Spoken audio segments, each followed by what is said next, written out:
അസ്സലാമു അലൈക്കും വറഹ്മത്തുള്ളാഹി.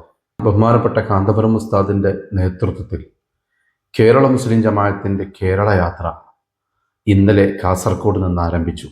കേരളത്തിലെ 14 ജില്ലകളിലൂടെയും തമിഴ്നാട്ടിലെ നീലഗിരി ജില്ലയിലൂടെയും കേരള യാത്ര കടന്നു പോകുന്നുണ്ട്. കേരള യാത്രയുടെ തുടക്കം തന്നെ അതിഗംഭീരമായ, വളരെയധികം പ്രൗഢമായ രീതിയിലാണ് കേരള യാത്ര ഇന്നലെ തുടക്കം കുറിച്ചത്. പതാക കൈമാറ്റത്തിന് ഉള്ളാൾ ദർഗയിൽ തന്നെ ജനലക്ഷങ്ങൾ തടിച്ചുകൂടുകയും ആയിരക്കണക്കിന് പണ്ഡിതന്മാരുടെയും ഉമറാക്കളുടെയും സാന്നിധ്യത്തിലായിരുന്നു ഉള്ളാൾ ദർഗയിൽ നടന്ന പതാക കൈമാറ്റം. ഉള്ളാൾ ദർഗ സിയാറത്തോടു കൂടിയാണ് കേരള യാത്രക്ക് സമാരംഭം കുറിച്ചത്. കർണാടക സ്പീക്കർ UT ഖാദറടക്കം ആ ഒരു സുന്നത്ത് ജമാഅത്തിൻ്റെ പ്രവർത്തകനെ പോലെ തന്നെ തലയിൽ തൊപ്പിവെച്ച് വെള്ള ജുബ്ബയണിഞ്ഞുകൊണ്ട് കേരള യാത്രയുടെ പതാക കൈമാറ്റ ചടങ്ങിൽ പങ്കെടുത്തപ്പോൾ വല്ലാത്ത സന്തോഷം തോന്നി. ഒരു സംസ്ഥാനത്തിൻ്റെ നിയമസഭാ സ്പീക്കറാണല്ലോ ഒരു പ്രവർത്തകനെ പോലെ എല്ലാം മുന്നിൽ നിന്ന് ചെയ്തു കൊടുക്കുന്നത്. കാന്തപുരം ഉസ്താദും കേരള മുസ്ലിം ജമാഅത്തും ഒക്കെ ആ നിയമസഭാ സ്പീക്കറുടെ ഉള്ളിൽ എത്രത്തോളം സ്ഥാനം പിടിച്ചിട്ടുണ്ട് എന്നതിൻ്റെ ഏറ്റവും വലിയ തെളിവാണ് ഇന്നലെ ഉള്ളാൾ ദർഗയിൽ വെച്ച് നടന്ന ആ സ്വീകരണ ചടങ്ങ്. അവിടെ പോയ ആളുകളുടെ അനുഭവം പറയുന്നത് കേരളത്തേതിൻ്റെ ഇരട്ടി ആവേശമാണ് മംഗലാപുരത്തും ഉള്ളാളൊക്കെ കാണാൻ കഴിഞ്ഞതെന്നാണ്. കാരണം ഫ്ലക്സുകളെ കൊണ്ടും ചുമരെഴുത്തുകളെ കൊണ്ടുമൊക്കെ നിറഞ്ഞിരിക്കുകയാണ് ഉള്ളാളും മംഗലാപുരത്തൊക്കെ. കേരളത്തേതിൻ്റെ ഇരട്ടിയിലധികം ആവേശമാണ് അവിടെയുള്ള സുന്നി മക്കളുടെ മനസ്സിലുള്ളതെന്നാണ് അവിടെ പോയ ആളുകൾ അനുഭവം പറയുന്നത്. ഏതായാലും ഈ കേരള യാത്രയുടെ തുടക്കം തന്നെ അതിഗംഭീരമായിട്ടുണ്ട്. കേരളത്തിലെ സകല മാധ്യമങ്ങളും സോഷ്യൽ മീഡിയയിലുമൊക്കെ നിറഞ്ഞാടുകയാണ് കേരള യാത്രയുടെ പ്രാരംഭ ചടങ്ങുകളൊക്കെ. ഇനിയുള്ള ദിവസങ്ങളിലും കേരളത്തിലെ എല്ലാ മാധ്യമങ്ങളിലും സോഷ്യൽ മീഡിയയിലുമൊക്കെ നിറഞ്ഞാടാൻ പോകുന്നത്, ഈ കേരളത്തിലെ ജനകോടികളുടെ കണ്ണിലും കാതിലും നിറഞ്ഞാടാൻ പോകുന്നത് ഈ കാന്തപുരം ഉസ്താദ് നയിക്കുന്ന ഈ കേരള യാത്ര തന്നെയാണ്. ആ പതാക കൈമാറ്റം കഴിഞ്ഞ് വൈകുന്നേരം കാസർഗോഡ് ചെർക്കളയിൽ നടന്ന ഉദ്ഘാടന സമ്മേളനത്തിലും ജനലക്ഷങ്ങളാണ് പങ്കെടുത്തത്. പ്രൗഢഗംഭീരമായ സദസ്സായിരുന്നു. ആ ഉദ്ഘാടന സമ്മേളനത്തിലെ പ്രഭാഷണങ്ങളൊക്കെ കേവലം ആവേശത്തിൻ്റെ പുറത്ത് പറയുന്ന വാക്കുകളായിരുന്നില്ല. കൃത്യമായി മനുഷ്യർക്കൊപ്പമെന്ന ആ പ്രമേയത്തിൽ ഊന്നിയുള്ള പ്രഭാഷണങ്ങൾ എളമരം സഖാഫിയുടെയും അതുപോലെ തന്നെ ഖലീൽ തങ്ങളുടെയൊക്കെ പ്രഭാഷണം എത്രത്തോളം പ്രൗഢോജ്വലമായിരുന്നു എന്ന് അത് നേരിട്ട് കണ്ടവർക്കും ലൈവിൽ വീക്ഷിച്ചവർക്കും അറിയാൻ സാധിക്കും. അത് കേൾക്കാത്തവരുണ്ടെങ്കിൽ ആ പ്രഭാഷണങ്ങളൊക്കെ ഒന്ന് കേൾക്കണം. അതുപോലെ തന്നെ പേരോട് ഉസ്താദിൻ്റെ വാക്കുകൾ കൃത്യമായി സമസ്തയുടെ സ്ഥാപക ലക്ഷ്യം വിളിച്ചോതുന്ന തരത്തിൽ പ്രവർത്തകർക്ക് ആദർശബോധമുണ്ടാക്കുന്ന തരത്തിലുള്ള, എന്തിനായിരുന്നു സമസ്ത വഹാബി പ്രസ്ഥാനത്തിനെതിരെ ഒരു നിലപാടെടുത്തത് എന്ന് കൃത്യമായി വരച്ചു കാണിക്കുന്ന പ്രഭാഷണമായിരുന്നു പേരോട് ഉസ്താദ് നടത്തിയത്. അത് കേൾക്കാത്തവരുണ്ടെങ്കിൽ അത് മുഴുവൻ കേൾക്കണം. സുന്നത്ത് ജമാഅത്തിന് ഏറ്റവും പ്രധാനപ്പെട്ട വിഷയമാണ് പേരോട് ഉസ്താദ് ഇന്നലെ അവതരിപ്പിച്ചത്. അതോടൊപ്പം കാന്തപുരം ഉസ്താദിൻ്റെ പ്രസ്താവനകൾ, നമ്മുടെ ഭരണകൂടം ഇന്ന് കാട്ടിക്കൂട്ടുന്ന അനീതികൾക്കെതിരെയായിരുന്നു ബഹുമാനപ്പെട്ട കാന്തപുരം ഉസ്താദ് പറഞ്ഞത്. കേരള സർക്കാരിനോടും ഇന്ത്യൻ ഭരണകൂടത്തോടും കൃത്യമായ ഒരു നിർദ്ദേശമായിരുന്നു കാന്തപുരം ഉസ്താദ് ഇന്നലത്തെ പ്രഭാഷണത്തിലൂടെ പറഞ്ഞത്. കേരള സർക്കാർ കേവലം ഏതെങ്കിലും ഒരു ഭാഗത്തേക്ക് മാത്രം ആനുകൂല്യങ്ങൾ നൽകിയാൽ പോരാ, കേരളത്തിലെ മുഴുവൻ ജനങ്ങളെയും പരിഗണിക്കണം. നമുക്കറിയാം, മാറി മാറി വരുന്ന സർക്കാരുകൾ അവർ ഏറ്റവും കൂടുതൽ പരിഗണിക്കാറുള്ളത് തെക്കൻ ഭാഗത്തേക്കായിരുന്നു. മലബാർ മേഖലയിലും അതേപോലെ തന്നെ വടക്ക് മേഖലകളിലേക്കൊന്നും കാര്യമായിട്ടുള്ളൊരു പരിഗണന കേരള സർക്കാരുകളുടെ ഭാഗത്തുനിന്ന് കിട്ടിയിരുന്നില്ല. അത് മാറി മാറി വരുന്ന എല്ലാ സർക്കാരുകളും അങ്ങനെ തന്നെയായിരുന്നു. അതിൽ നിന്നും വ്യത്യസ്തമായിട്ട് എല്ലാ ഭാഗത്തുള്ള ജനങ്ങളെയും കൃത്യമായി പരിഗണിക്കണം. വികസനങ്ങൾ പ്രഖ്യാപിക്കുമ്പോൾ, വികസനങ്ങൾ നടപ്പിലാക്കുമ്പോൾ കേരളത്തിലെ മുഴുവൻ ഭാഗത്തുള്ള ജനങ്ങൾക്കും അത് കിട്ടുന്ന തരത്തിലായിരിക്കണം നടപ്പിലാക്കേണ്ടത് എന്ന കൃത്യമായ നിർദ്ദേശമാണ് ബഹുമാനപ്പെട്ട കാന്തപുരം ഉസ്താദ് കേരള സർക്കാരിന് കൊടുത്തത്. കേവലം ഒരു കേരള യാത്ര അങ്ങനെ അങ്ങോട്ട് യാത്ര ചെയ്ത് അവസാനിക്കുകയല്ല ചെയ്യുന്നത്. ആ കേരള യാത്രയുടെ പ്രചരണത്തിൻ്റെ ഭാഗമായി ആ സമസ്ത കേരള ജംഇയ്യത്തുൽ ഉലമയുടെ കീഴ്ഘടകങ്ങൾ നടത്തുന്ന പ്രചാരണ പ്രവർത്തനങ്ങൾ ഏറെ ശ്രദ്ധേയമാണ്. ഓരോ ജില്ലയിലും ഓരോ സോണുകളിലും നടക്കുന്ന പ്രചാരണ പ്രവർത്തനങ്ങൾ കാണുമ്പോൾ ആ പ്രചാരണങ്ങളൊക്കെ ഇത്രത്തോളം ഗംഭീരമാണെങ്കിൽ കേരള യാത്ര എത്രത്തോളം ഗംഭീരമായിരിക്കുമെന്നാണ് ഓരോ ജനങ്ങളും ചിന്തിക്കുന്നത്. ഓരോ ജില്ലയിലും ഓരോ പ്രദേശങ്ങളിലും കേരള യാത്രയെ വരവേൽക്കാനും സ്വീകരിക്കാനുള്ള ഒരുക്കത്തിൽ വലിയ പദ്ധതികളാണ് ആവിഷ്കരിച്ചുകൊണ്ടിരിക്കുന്നത്. വലിയ പ്രചാരണ പ്രവർത്തനങ്ങളാണ് നടന്നുകൊണ്ടിരിക്കുന്നത്. കഴിഞ്ഞ 2 കേരള യാത്രയിൽ നിന്നും വ്യത്യസ്തമായി കേരളീയ ജനത എന്ന് മാത്രമല്ല ലോകം ഉറ്റുനോക്കുന്ന ഒരു യാത്രയായിരിക്കും കാന്തപുരം ഉസ്താദിന്റെ നേതൃത്വത്തിൽ കേരള മുസ്ലിം ജമാഅത്ത് ഈ നടത്തിക്കൊണ്ടിരിക്കുന്നതെന്ന് ഈ പ്രചാരണ പ്രവർത്തനങ്ങളിലൂടെ തന്നെ കേരളത്തിലെ പൊതുജനങ്ങൾക്ക് ബോധ്യപ്പെടുന്നതാണ്. ഏറ്റവും പ്രധാനപ്പെട്ടത് കേരള യാത്ര മുന്നോട്ട് വെക്കുന്ന പ്രമേയമാണ്. നിങ്ങളൊന്ന് ആലോചിച്ച് നോക്കൂ. ഒന്നാമത്തെ കേരള യാത്രയിൽ മനുഷ്യ മനസ്സുകളെ കോർത്തിണക്കാൻ വിഭാഗീയ ചിന്തകൾ ഉടലെടുത്തിരുന്ന ആ കാലത്താണ് ആ വിഭാഗീയ ചിന്തകൾ തുടച്ചു നീക്കാൻ വേണ്ടിയിട്ട് മനുഷ്യ മനസ്സുകളെ കോർത്തിണക്കാൻ എന്ന പ്രമേയത്തിൽ യാത്ര നടത്തിയത്. അത് ഏറെ ഫലം കണ്ടിട്ടുണ്ട്. രണ്ടാമത്തെ യാത്രയിൽ എന്താണ്?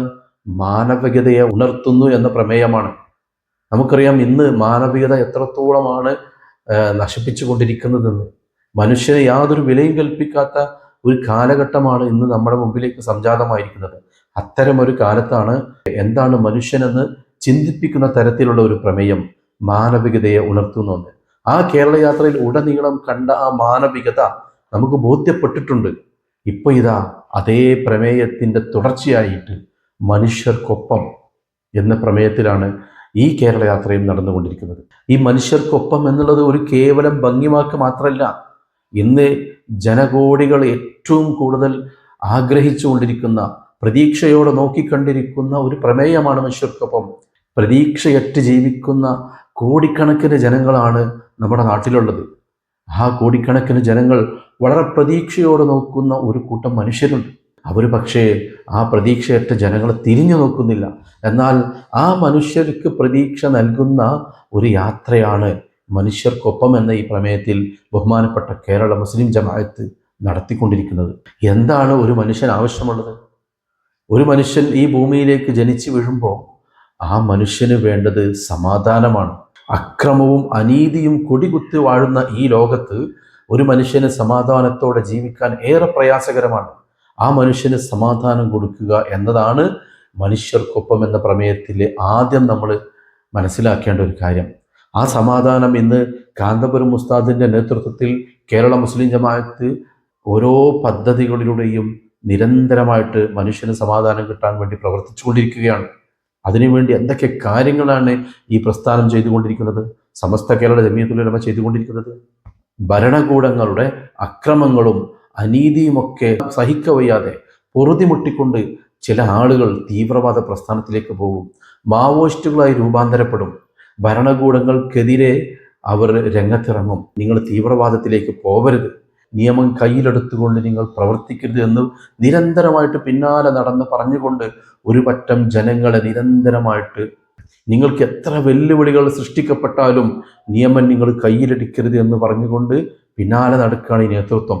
അങ്ങനെ ഈ ലോകത്തുള്ള മനുഷ്യർക്ക് സമാധാനമുണ്ടാക്കാനാണ് ഈ പ്രസ്ഥാനം ശ്രമിച്ചുകൊണ്ടിരിക്കുന്നത്.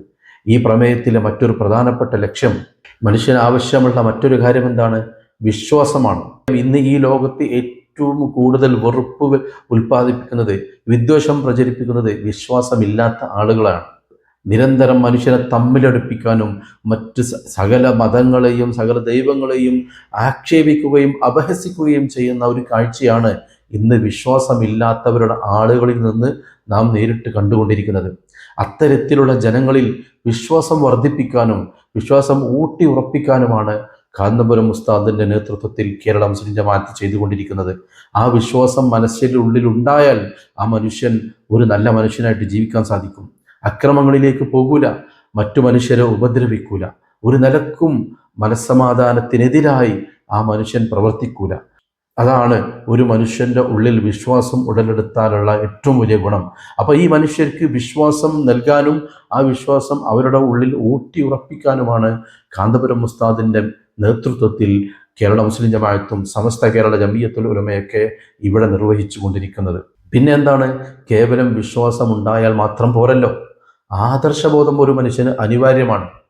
ഏത് പ്രസ്ഥാനത്തിലാണെങ്കിലും ആദർശബോധം എന്താണ്? കൃത്യമായ ആദർശം, അവൻ വിശ്വസിക്കുന്ന വിശ്വാസത്തിലെ കൃത്യമായ ആദർശം എന്താണെന്ന് ഒരു മനുഷ്യന് വളരെ അനിവാര്യമായ കാര്യമാണ്.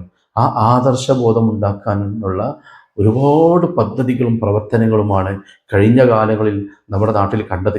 സമസ്തയുടെയും ബഹുമാനപ്പെട്ട സമസ്തയുടെ കീഴ്ഘടകങ്ങളുടെയും നേതൃത്വത്തിൽ നിരന്തരമായ പദ്ധതികൾ. ഇവിടെ ജനിച്ചു വീഴുന്ന ഓരോ മനുഷ്യർക്കും ആദർശബോധം ഉണ്ടാക്കാനാണ് ആ പദ്ധതികളൊക്കെ നടപ്പിലാക്കുന്നത്. ആദർശബോധം ഉണ്ടായാലേ അടിയുറച്ച വിശ്വാസം ഉണ്ടാവും. അവൻ്റെ വിശ്വാസത്തിൽ പറയുന്ന കാര്യങ്ങൾ എന്താണെന്ന് മനസ്സിലാക്കാനും അതിനനുസരിച്ച് പ്രവർത്തിക്കാനും ആദർശബോധം ഒരു മനുഷ്യന് അനിവാര്യമാണ്. ഓരോ മനുഷ്യനും ആദർശബോധം ഉണ്ടാക്കാനാണ് കാന്തപുരം ഉസ്താദും കേരളം ജമാഅത്തും നിരന്തരമായിട്ട് പ്രവർത്തിച്ചു കൊണ്ടിരിക്കുന്നത്. ഇനി മനുഷ്യന് വേണ്ടതെന്താണ്? അറിവ് വേണം, വിദ്യാഭ്യാസം വേണം. ആ അറിവ് നൽകാനും വിദ്യാഭ്യാസം നൽകാനും കാന്തപുരം ഉസ്താദിൻ്റെ നേതൃത്വത്തിൽ ഈ പ്രസ്ഥാനം ചെയ്തുകൊണ്ടിരിക്കുന്നത് നമ്മൾ കാണുന്നുണ്ടല്ലോ. കോഴിക്കോട് ജില്ലയിലെ നോളജ് സിറ്റി തന്നെ അതിന് ഏറ്റവും വലിയ ഉദാഹരണമാണ്. വളരെ അത്ഭുതകരമായിട്ടുള്ള ഒരു സ്ഥാപനമാണ് നോളജ് സിറ്റി. കേരളത്തിൽ എന്നല്ല, ഇന്ത്യയിൽ തന്നെ അത്തരത്തിലുള്ള ഒരു സ്ഥാപനം നമുക്കിന്ന് കാണാൻ കഴിയുന്നില്ല. 85-ാം വയസ്സിലും വളരെയധികം ദീർഘദൃഷ്ടിയോടെ വാർദ്ധക്യത്താൽ വീട്ടിൽ വിശ്രമിക്കേണ്ട ഒരാളാണ് ഒരു 100 കൊല്ലങ്ങൾക്ക് അപ്പുറത്തേക്ക് നോക്കിക്കൊണ്ട് ദീർഘദൃഷ്ടിയോടെ ഇത്തരം വലിയൊരു സ്ഥാപനം നമ്മുടെ നാട്ടിൽ കെട്ടിപ്പടുത്തത്. ഇന്ത്യ രാജ്യത്തിന് തന്നെ അഭിമാനമായ രീതിയിലാണ് ആ നോളജ് സിറ്റി അവിടെ പടുത്തുയർത്തിയത്. എന്തൊക്കെ അറിവുകളാണ് ആ നോളജ് സിറ്റിയിലൂടെ നമുക്ക് ലഭിച്ചുകൊണ്ടിരിക്കുന്നത്. കേവലം മതപരമായിട്ടുള്ള അറിവ് മാത്രമാണോ? എത്ര അഡ്വക്കേറ്റുമാരാണ്, എത്ര ഡോക്ടർമാരാണ് ഓരോ വർഷവും അവിടെ നിന്ന് പുറത്തിറങ്ങിക്കൊണ്ടിരിക്കുന്നത്. കേവലം അഡ്വക്കേറ്റുമാരല്ല അവർ, കേവലം ഡോക്ടർമാരല്ല അവർ, കേവലം എഞ്ചിനീയർമാർ മാത്രമല്ല അവിടെ നിന്ന് പുറത്തിറങ്ങുന്നത്.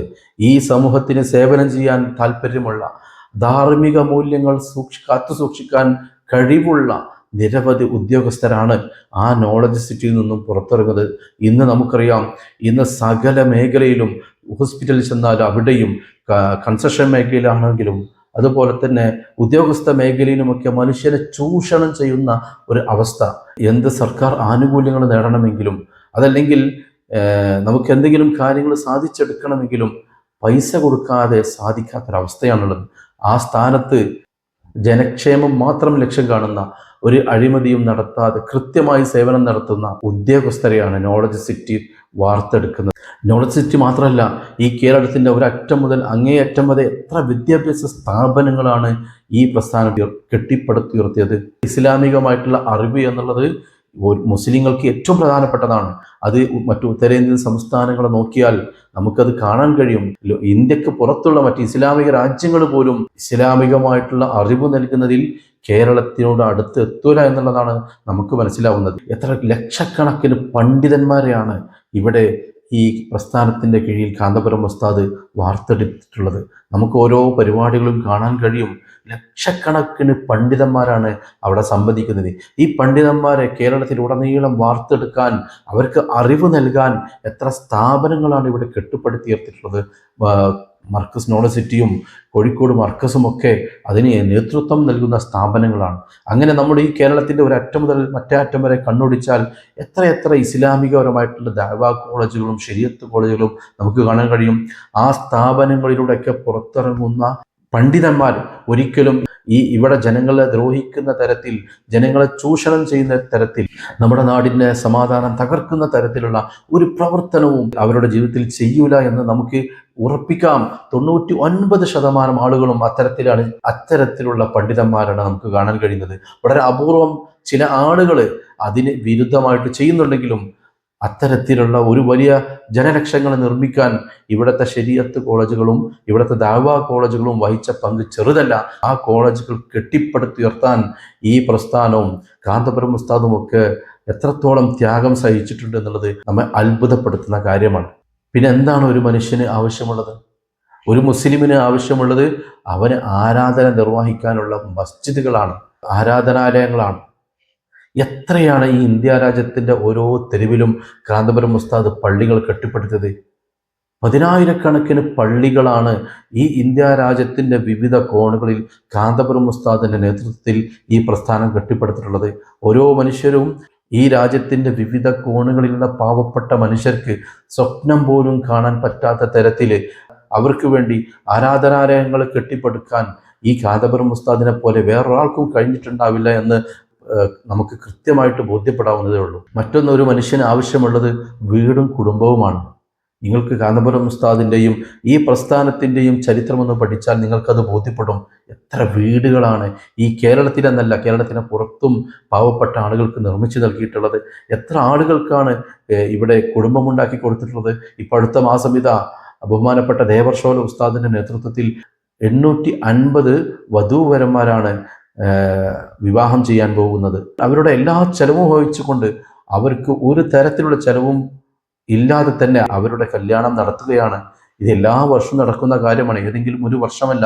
അങ്ങനെ കഴിഞ്ഞ വർഷങ്ങളിലൊക്കെയായി എത്ര ദമ്പതിമാരാണ് ആ സ്ഥാപനത്തിൽ നിന്നും കല്യാണം കഴിച്ചിറങ്ങിയത്. ഇത് കേവലം ഒരു ദേവർഷോൽ ഉസ്താദിൻ്റെ കീഴിൽ മാത്രം നടക്കുന്ന കാര്യമല്ല. ഈ പ്രസ്ഥാനത്തിൻ്റെ നേതൃത്വത്തിൽ ഈ ഇന്ത്യ രാജ്യത്ത് ഉടനീളം നടന്നുകൊണ്ടിരിക്കുന്നുണ്ട്. ഓരോ പാവപ്പെട്ട മനുഷ്യനും കുടുംബം സ്വപ്നം പോലും കാണാൻ കഴിയാത്ത മനുഷ്യർക്ക് കുടുംബമുണ്ടാക്കി കൊടുക്കുകയാണ്, വീടുണ്ടാക്കി കൊടുക്കുകയാണ്. ഇതൊക്കെ ഓരോ മനുഷ്യനും അവൻ്റെ ജീവിതത്തിൽ അനിവാര്യമായ കാര്യമാണ്. അവരുടെ കൂടെ നിന്നുകൊണ്ട് അവർക്കത് നിർമ്മിച്ച് നൽകുകയാണ്. പിന്നൊന്നൊരു മനുഷ്യന് വേണ്ടതെന്താണ്? അഭിമാനമാണ്. ഓരോ മനുഷ്യനും അഭിമാനത്തോടെ ജീവിക്കാനാണ് ഇഷ്ടപ്പെടുന്നത്. അവൻ്റെ അഭിമാനം കളഞ്ഞു കുടിക്കാൻ ഒരാളും ആഗ്രഹിക്കുന്നില്ല. അവൻ്റെ അഭിമാനത്തെ ചോദ്യം ചെയ്യുന്ന രീതിയിൽ, അവൻ്റെ അഭിമാനത്തെ തച്ചു തകർക്കുന്ന രീതിയിലുള്ള ഇടപെടലുകളൊക്കെ അടിച്ചമർത്താനാണ് ഈ പ്രസ്ഥാനത്തിൻ്റെ കീഴിൽ ശ്രമിച്ചുകൊണ്ടിരിക്കുന്നത്. ഓരോ മനുഷ്യൻ്റെയും അഭിമാനത്തെ അതിൻ്റെതായ വില കൽപ്പിച്ചുകൊണ്ട് അഭിമാനം സംരക്ഷിക്കാനാണ് ഇവിടെ കേരള മുസ്ലിം ജമാഅത്തും കാന്തപുരം ഉസ്താദും പ്രവർത്തിച്ചു കൊണ്ടിരിക്കുന്നത്. നമുക്കറിയാമല്ലോ, ഈ അടുത്ത കാലത്ത് നടന്ന നിമിഷപ്രിയ എന്ന ആ ഒരു കേസ് ഏതോ ഒരു തെറ്റിദ്ധാരണയുടെ പേരിലോ അതല്ലെങ്കിൽ അബദ്ധവശാൽ ഒരു കേസിൽ യമനിൽ കുടുങ്ങിയപ്പോൾ ആ പെൺകുട്ടിയുടെ ഏത് മതസ്ഥാനം നോക്കിയിട്ടല്ല, ആ പെൺകുട്ടിയുടെ അഭിമാനം സംരക്ഷിക്കാൻ വേണ്ടി കാന്തപുരം ഉസ്താദ് നടത്തിയ ഇടപെടൽ എത്രത്തോളം പ്രശംസനീയമാണെന്നും ഈ ലോകം കാന്തപുരം ഉസ്താദിനെ ആ ഒരു നിമിഷപ്രായ കേസിലൂടെ കൃത്യമായി മനസ്സിലാക്കുകയും ചെയ്തത് നമ്മൾ കണ്ടതാണ്. അങ്ങനെ ഈ ജാതി മതഭേദമന്യേ ഓരോ മനുഷ്യൻ്റെയും അഭിമാനം സംരക്ഷിക്കാൻ വേണ്ടി കാന്തപുരം ഉസ്താദും ഈ പ്രസ്ഥാനവും നടത്തിയിട്ടുള്ള ഓരോ പ്രവർത്തനങ്ങളും പദ്ധതികളുമൊക്കെ ശരിക്കും പഠിച്ചാൽ നമുക്കത് ബോധ്യപ്പെടാവുന്നതേ ഉള്ളൂ. അതുപോലെ തന്നെ ഒരു മനുഷ്യന് അനിവാര്യമായ കാര്യമാണ് ജോലി. എത്ര ആളുകൾക്കാണ് കാന്തപുരം ഉസ്താദ് ജോലി നൽകിയിട്ടുള്ളത്. കാന്തപുരം ഉസ്താദിൻ്റെ ആ കാരുണ്യ സ്പർശത്തിൽ വിദ്യാഭ്യസിച്ച് വലിയ ഉന്നത തലങ്ങളിലേക്ക് ജോലി തേടിപ്പോയവർ ഇന്നും മർക്കസിൽ വന്നുകൊണ്ടിരിക്കുന്നത്, അവരുടെ സംഭാവന ഇന്നും മർക്കസിന് വന്നുകൊണ്ടിരിക്കുന്നുണ്ട്. 10,000-കണക്കിന് ആളുകൾക്കാണ് കാന്തപുരം ഉസ്താദും ഈ പ്രസ്ഥാനവും ജോലി നൽകി കൊടുത്തിട്ടുള്ളത്. ആ മനുഷ്യരുടെ കൂടെ നിന്നുകൊണ്ട് അവരുടെ ജീവിതം കെട്ടിപ്പടുക്കാൻ ഈ പ്രസ്ഥാനം വഹിച്ച പങ്ക്, കാന്തപുരം ഉസ്താദ് വഹിച്ച പങ്ക് ചെറുതല്ല. അതേപോലെ തന്നെ മനുഷ്യന് ആവശ്യമുള്ള ഭക്ഷണവും രോഗി പരിചരണവും ഒക്കെ ഇവിടെ കുറേ കാലങ്ങളായിട്ട് ഈ പ്രസ്ഥാനത്തിൻ്റെ കീഴിൽ നടന്നുകൊണ്ടിരിക്കുന്നുണ്ട്. എത്ര ആളുകൾക്കാണ് ഭക്ഷണ വിതരണം നടത്തുന്നത്, എത്ര ആളുകൾക്കാണ് പട്ടിണി കിടക്കാതെ ഭക്ഷണം കഴിച്ച് കഴിയാനുള്ള പ്രവർത്തനങ്ങൾ നടത്തിക്കൊണ്ടിരിക്കുന്നത്. എത്ര രോഗികളെയാണ് ഇവിടെ ശുശ്രൂഷിച്ചു കൊണ്ടിരിക്കുന്നത്. ഇപ്പോൾ അടുത്ത കണ്ടൊരു വാർത്ത, തൃശ്ശൂർ മെഡിക്കൽ കോളേജിൽ നിന്നും SOSൻ്റെ സാന്ത്വനം പ്രവർത്തകരെ വിലക്കിക്കൊണ്ട് ഒരു വിധി വന്നല്ലോ. ശശികല നേതൃത്വം നൽകുന്ന ഹിന്ദു ഐക്യമുന്നണി കേസ് കൊടുത്തതിൻ്റെ പേരിൽ തൃശ്ശൂർ മെഡിക്കൽ കോളേജിൽ SOS നടത്തിക്കൊണ്ടിരിക്കുന്ന രോഗി പരിചരണവും സാന്ത്വന പ്രവർത്തനമൊക്കെ അവിടെ നിന്ന് നിർത്തിവെക്കാനുള്ള ഒരു വിധി വന്നു. ഇത് കേവലം തൃശ്ശൂർ മെഡിക്കൽ കോളേജിൽ മാത്രം നടക്കുന്നതല്ല. ഈ കേരളത്തിലെ ഓരോ മെഡിക്കൽ കോളേജ് ആശുപത്രിയിൽ ചെന്നാൽ നിങ്ങൾക്ക് SOSൻ്റെ സാന്ത്വന പ്രവർത്തകരെ കാണാൻ പറ്റും. അവിടുത്തെ രോഗികളെ ശുശ്രൂഷിക്കുന്നത് കാണാൻ പറ്റും. മരണാനന്തര ചടങ്ങുകൾക്ക് നേതൃത്വം കൊടുക്കുന്ന സാന്ത്വന പ്രവർത്തകരെ കാണാൻ സാധിക്കും. അപ്പോൾ അത്തരത്തിൽ കേവലം മെഡിക്കൽ കോളേജുകളിൽ മാത്രമല്ല, അതിനപ്പുറത്തേക്കുള്ള ഹോസ്പിറ്റലുകളിലും വീടുകൾ കേന്ദ്രീകരിച്ചും അല്ലാതെയുമൊക്കെ രോഗികളെ പരിചരിക്കുന്ന ലക്ഷക്കണക്കിന് സാന്ത്വന പ്രവർത്തനങ്ങളെ വാർത്തെടുത്തിട്ടുണ്ട് ഈ പ്രസ്ഥാനവും കാന്തപുരം ഉസ്താദും. അങ്ങനെ മനുഷ്യർക്ക് ആവശ്യമുള്ള രോഗി പരിചരണവും കൃത്യമായിട്ട് ഈ പ്രസ്ഥാനത്തിന് കീഴിൽ നടക്കുന്നുണ്ട്. ആ പാവം മനുഷ്യരുടെ കൂടെ നിൽക്കുന്നുണ്ട്. മറ്റൊന്ന് മതസൗഹാർദ്ദമാണ്. ഇന്ന് നമ്മുടെ നാട്ടിൽ നിന്നും ഇല്ലാതായിക്കൊണ്ടിരിക്കുന്ന, അതല്ലെങ്കിൽ വ്യാജ മതസൗഹാർദ്ദത്തിൻ്റെ പേരിൽ കാട്ടിക്കൂട്ടുന്ന കോപ്രായത്തരങ്ങളൊക്കെ അതല്ല മതസൗഹാർദ്ദം. ഈ പഴയകാലത്ത് നമ്മുടെ മുൻഗാമികൾ കാണിച്ചു തന്ന ഒരു മതസൗഹാർദ്ദമുണ്ട് എന്ന് ജനങ്ങൾക്ക് കൃത്യമായിട്ട് പഠിപ്പിച്ചു കൊടുക്കുകയാണ് ഈ കേരള യാത്രയിലൂടെ ഉസ്താദ് ചെയ്യുന്നത്. എല്ലാ വിഭാഗം ആളുകളുടെയും നേതൃത്വത്തെ തങ്ങളുടെ വേദിയിലേക്ക് ക്ഷണിച്ചുകൊണ്ട് അവരെ അവരെ ചേർത്ത് പിടിച്ചുകൊണ്ട് മതസൗഹാർദ്ദത്തിന് ഏറ്റവും ഉത്തമ മാതൃകയാണ് ബഹുമാനപ്പെട്ട കാന്തപുരം ഉസ്താദ് ഈ കേരള യാത്രയിലൂടെ നടത്തിക്കൊണ്ടിരിക്കുന്നത്. കേവലം കേരള യാത്രയിലൂടെ മാത്രമല്ല, അതിനപ്പുറത്തേക്കും നിരവധി വേദികളിലും അല്ലാതെയും കാന്തപുരം ഉസ്താദ് കാണിച്ചു തരുന്ന മതസൗഹാർദ്ദം ഈ രാജ്യത്തുള്ള ഏതൊരാൾക്കും മാതൃകയാണെന്നതിൽ യാതൊരു സംശയവുമില്ല. ഇന്ന് മനുഷ്യനിൽ നിന്ന് ഏറ്റവും കൂടുതൽ നഷ്ടപ്പെട്ടുകൊണ്ടിരിക്കുന്ന ഏറ്റവും പ്രധാനപ്പെട്ട ഒരു ഘടകം ധാർമ്മിക മൂല്യങ്ങൾ, മാനുഷിക മൂല്യങ്ങൾ. ഓരോ മനുഷ്യനുള്ളിലും ഉണ്ടായിരിക്കേണ്ട ധാർമ്മിക മൂല്യങ്ങൾ ഇന്ന് നമ്മുടെ ഉള്ളിൽ നിന്ന് ചോർന്നു പോയിക്കൊണ്ടിരിക്കുന്ന സാഹചര്യമാണല്ലോ ഇന്നുള്ളത്. അധാർമികമായ പ്രവർത്തനങ്ങൾ ദിനംപ്രതി വർദ്ധിച്ചുകൊണ്ടിരിക്കുകയാണ്. ഓരോ മനുഷ്യരുടെ ഉള്ളിൽ നിന്നും ധാർമ്മികമായിട്ടുള്ള മൂല്യങ്ങൾ ഇങ്ങനെ ചോർന്നു പോയിക്കൊണ്ടിരിക്കുകയാണ്. ധാർമ്മിക മൂല്യങ്ങൾ എന്ന് പറയുമ്പോൾ നമ്മുടെ മനുഷ്യന്റെ ഉള്ളിലുള്ള സ്നേഹം, കരുണ, ബഹുമാനം, ആദരവ്, വാത്സല്യം, അതേപോലെ തന്നെ സത്യസന്ധത, വിശ്വസ്തത, അങ്ങനെ തുടങ്ങി ഒരുപാട് ധാർമ്മിക മൂല്യങ്ങൾ ഓരോ മനുഷ്യന്റെ ഉള്ളിലുണ്ടാവും. എന്നാൽ ഇന്ന് അതെല്ലാം കേവലം ഒരു കാട്ടിക്കൂട്ടൽ മാത്രമായിട്ട് മാറുകയാണ്. ഈ ധാർമ്മിക മൂല്യങ്ങളൊക്കെ മനുഷ്യന്റെ ഉള്ളിൽ കുടിയിരുത്താനും ചോർന്നു പോയവരിലേക്ക് അത് തിരിച്ചു കൊണ്ടുവരാനുമാണ് കാന്തപുരം ഉസ്താദ് ഈ യാത്രയിലൂടെ ഉദ്ദേശിക്കുന്നത്. അതിൻ്റെ ഏറ്റവും പ്രധാനപ്പെട്ട ലക്ഷ്യം ഈ ധാർമ്മിക മൂല്യങ്ങൾ തിരിച്ചു കൊണ്ടുവരിക എന്നതാണ്. കേവലം യാത്രയിൽ മാത്രമല്ല, ഈ പ്രസ്ഥാനം നടത്തിക്കൊണ്ടിരിക്കുന്ന ഓരോ പദ്ധതികളിലൂടെയും ഓരോ പ്രവർത്തനങ്ങളിലൂടെയും ആ മനുഷ്യരുടെ ധാർമ്മിക മൂല്യങ്ങൾ പിടിച്ചു നിർത്തുക എന്നത് ഏറ്റവും പ്രധാനപ്പെട്ട ലക്ഷ്യമാണ്. ഈ പ്രസ്ഥാനത്തിൽ പ്രവർത്തിച്ചു കൊണ്ടിരിക്കുന്ന ആളുകളെ കുറിച്ച് പഠിച്ചാൽ നിങ്ങൾക്കത് ബോധ്യപ്പെടും. കേരളീയ ജനങ്ങളിൽ നിന്ന് ഏറ്റവും കൂടുതൽ ധാർമ്മിക മൂല്യങ്ങൾ പ്രകടിപ്പിക്കുന്ന മനുഷ്യരാരാണെന്ന് ഈ കേരളത്തിലെ ജനങ്ങളെക്കുറിച്ച് നിങ്ങൾക്ക് കൃത്യമായി പഠിച്ചാൽ അത് ബോധ്യപ്പെടും. ഇതൊക്കെയാണ് ഒരു മനുഷ്യന് ആവശ്യമുള്ളത്. ഈ മനുഷ്യന് ആവശ്യമുള്ള ഇത്രയും കാര്യങ്ങൾ, അതല്ലെങ്കിൽ ഇതിലപ്പുറമുള്ള കാര്യങ്ങൾ ആ മനുഷ്യനിലേക്ക് തിരിച്ചു കൊണ്ടുവരാനാണ്, ആ മനുഷ്യനിൽ നിലനിർത്താനാണ് ഈ കേരള യാത്രയുടെ പ്രമേയം എന്ന് പറയുന്നത്. മനുഷ്യർക്കൊപ്പം നമ്മൾ നിസ്സാരമായി തള്ളിക്കളയേണ്ട ഒന്നല്ല, നമ്മൾ കേവലം ഭംഗിവാക്കായിട്ട് അതിനെ കാണേണ്ട ഒന്നല്ല മനുഷ്യർക്കൊപ്പം എന്നുള്ളത്. മനുഷ്യൻ എന്താണെന്നും മനുഷ്യൻ എങ്ങനെയാണെന്നും കൃത്യമായി പഠിപ്പിക്കുന്ന സന്ദേശം കൈമാറുന്ന തരത്തിലാണ് ഈ കേരള യാത്ര സജ്ജീകരിച്ചിട്ടുള്ളത്. അത് കേവലം ഒരു യാത്രയായി കാണാതെ അതിനെ വളരെ പ്രാധാന്യത്തോടെ വീക്ഷിക്കുകയും അതിൽ പറയുന്ന കാര്യങ്ങൾ, അത് മുന്നോട്ട് വെക്കുന്ന കാര്യങ്ങൾ നമ്മൾ കൃത്യമായി ഉൾക്കൊള്ളുകയും ചെയ്യണമെന്ന് മാത്രം പറഞ്ഞുകൊണ്ട് ബഹുമാനപ്പെട്ട കാന്തപുരം ഉസ്താദിൻ്റെയും കേരള മുസ്ലിം ജമാഅത്തിൻ്റെയും നേതൃത്വത്തിൽ നടക്കുന്ന ഈ കേരള യാത്രയ്ക്ക് എല്ലാവിധ അഭിവാദ്യങ്ങളും നേർന്നുകൊണ്ട് നിർത്തുന്നു. അസ്സലാമു അലൈക്കും വറഹ്മത്തുള്ളാഹി.